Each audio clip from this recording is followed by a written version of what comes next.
உங்கள் ரிலேட்டிவில் நீங்கள் வேணால் உங்கள் அப்பாவோட ரிலேட்டிவ் தெரியும், அம்மாவோட ரிலேட்டிவ் தெரியும், அப்புறம் மேபி உங்கள் தாத்தா, ஒருவேளை தாத்தாவோட ரிலேட்டிவ் மட்டும் தெரியும்.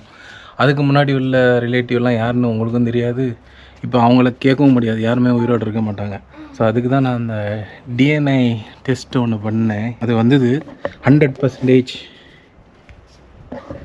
100% தமிழன் அப்படின்னு வந்திருக்கு. அதுவும் இல்லாமல் இதில் பார்த்திங்கன்னா நிறைய டிஎன்ஏ மேட்சஸ் காமிக்குது. என்னென்னா இங்கே பக்கத்துலேயே எனக்கு தெரிஞ்ச ஒருத்தர் இருக்கார், அதாவது நான் இருக்கிற கண்ட்ரிலே இருக்கிறாரு ஒருத்தர். ஸோ இந்த மாதிரி உங்கள் சொந்தக்காரங்களை ஈஸியாக கண்டுபிடிச்சிடலாம். முன்னாடினா கல்யாண வீட்டுக்கு போவோம், எல்லாரையும் பார்ப்போம். இப்போ அவன் ஃபாரின் போய் செட்டில் ஆகிடுறான், கல்யாணத்துக்கும் போக முடியாது, எதுக்குமே போக முடியாது, யாருக்கும் தெரியாது. பார்த்தா பக்கத்து வீட்டில் இருக்கோன்னே உங்களுக்கு சொந்தக்காரனாக இருப்பான், ஆனால் அவங்களுக்கு தெரியாது, சொல்லித்தர ஆள் கிடையாது. இனி உள்ள காலத்தில் இப்படி தான் கண்டுபிடிக்கணும். இது கிளியராக வந்துடுது. ஆக்சுவலி எவ்வளோ மேட்ச் ஆகுது, பர்சன்டேஜ், யார் என்ன, அவங்களையும் நீங்கள் காண்டாக்ட் பண்ணிக்கலாம். அந்த மாதிரிலாம்